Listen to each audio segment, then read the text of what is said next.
मेरा बाल मत खोलिए, मैं बहुत गरीब इंसान हूँ। आपसे मैंने पहचान लिया अभी। मैं हज जाके भी आया हूँ। आज 7 साल हो रहा है हज जाके आया हूँ मेरी मम्मी को लेके। अरे वाह, बहुत अच्छा। लेकिन आपका परिचय ना खोले, आप भी मैं कम तो नहीं हो। ये इस कार्यक्रम में जब मैं आया तो मैं दिल में ये सोचता था कि मैं सबकी मन की बात जानते हैं, और इसी हिसाब से मैं 2 दिन से उनके पीछे आगे पीछे घूम रहा था। आज मैं बैठे बैठे ये सोच ही रहा था कि सबको बुलाते हैं, अपने को कब बुलाएंगे। ऐसा बोल के मैं मजाक कर ही रहा था, तो हमारे जो साहब भी बैठे थे, ड्राइवर साहब, उनसे मैं बोल ही रहा था कि सबको बुलाते हैं, अपना नंबर कब लगेगा। तो बोला आएगा, टेंशन नहीं लेना।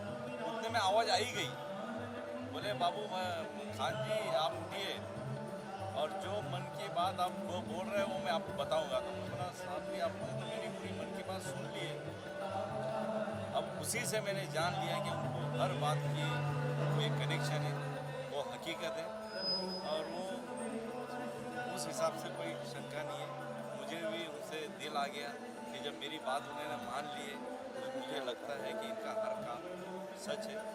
क्या बाबा ने आपके बारे में क्या बताया आपको, क्या सच जो आपने बताया? पहले से सोचा था ऐसा कुछ उन्होंने बताया मैं क्यों? तो यही सोच रहा था कि भाई बाबा जी सबकी मन की बात बताते हैं, उसी बारे में सोच रहा था, तो उन्होंने मुझे आवाज़ दे दी। जैसा ही माइक मिला तो मेरे पूरे पैर हाथ सब काँप ही रहे थे। मैं बाबा जी को बोला बाबा जी सब चीज़ बताइए, लेकिन एक काम करिए कि मेरी मन की बात थोड़ा मत बताइए, मैं गरीब इंसान हूँ। मैंने मंदिर भी बनाया है और बाबा साहेब अम्बेडकर का ऑफिस भी बनाया है, और ये सब काम मैं कुछ भी नहीं था। तो गुलाबराव पाटिल के पास मैं जब से हूँ, एक मुझे 30-35-40 साल हो गया वहाँ पर, उनके आशीर्वाद से आज मैं यहाँ खड़ा हूँ, और उन्हीं का एक मोहब्बत है जो मुझे प्यार मोहब्बत ये सब मिला, उन्हीं के बदौलत से मैंने सब किया। और आज वो महाराज की वजह से भी मुझे मान गया कि उनका कुछ काम सब सच है और बोलने में उनकी ताकत है। खान साहब, बाबा जो है हिंदू राष्ट्र बनाना, शेख साहब बाबा जो है हिंदू राष्ट्र बनाना चाहते हैं, क्या आप समर्थन करते हैं कि भारत जो है वो हिंदू राष्ट्र बनना चाहिए? देखो हिंदू राष्ट्र बोले तो हम तो हिंदू राष्ट्र में ही रहते हैं, हम तो महाराष्ट्र में ही रहते हैं। उन्होंने थोड़ी बोला है कि भाई हिंदू राष्ट्र में जो मुस्लिम चले जाओ और मुस्लिम मत रहो, ऐसा थोड़ी है।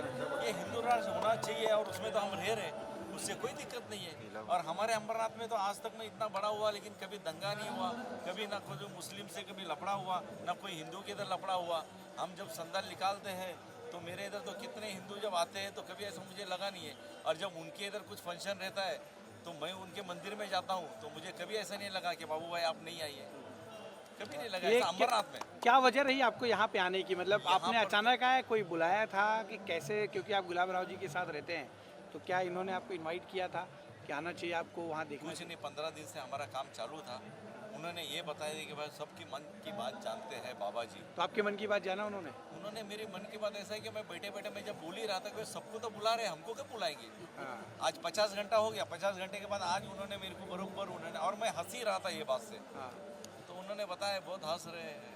तो आप जो बोल कुछ रहे भी कहते हैं बाबा गुरुजी, जो भी कुछ कहते हैं, आपको उसके ऊपर भरोसा है नहीं, कि वो उनके जो ऊपर कुछ ऐसा करते हैं या जो कुछ कहते हैं उस पर भरोसा है? उनमें एक शक्ति है, क्योंकि जिसको पहचानने का उसी को पहचानता है। और ये मैंने मान लिया है कि उनमें गुण है, और उनके साथ जो पावर है उनके हाथ में, वो हमारे मन तक खींच के लाती है। अगर वो चाहेंगे ना तो हकीकत हो सकती है। शेख साहब, आपको 3 लोगों को चुनकर लाने कहा था बाबा ने, तो आप वो 3 लोग जो चुनकर लाए वो पहले से आपने तय किया था कि एकदम से आप उठा कर ले? मैंने बाबा जी को बोला ये आपकी जिम्मेदारी मेरे पे क्यों छोड़ रहे हैं आप? अब उन्होंने मेरे पे एक बोझा डाला कि भाई नहीं आप ही लेके आओ। अब मैं तो पहचानता नहीं किसको। एक माता जी मिली, उनका बच्चा अपंग था, उनके सर पे हाथ रख दिया। दूसरे जो चलते चलते अभी तो बीच में से तो किसी को उठाएंगे नहीं, बोले आपके आसपास नहीं चाहिए। तो जिस पे नजर गिरी मैंने उसको लेके आ गया। एक कोल्हापुर के थे, एक धुलिया के थे, और एक माजी पता नहीं कहाँ की। तो उनकी समस्या सुना उन्होंने, उनका क्या रिएक्शन था? अब उनको जो जो उन्होंने माइक में पूछा तो उन्होंने बताया कि भाई ये सब मेरी घर की हालत है। ठीक।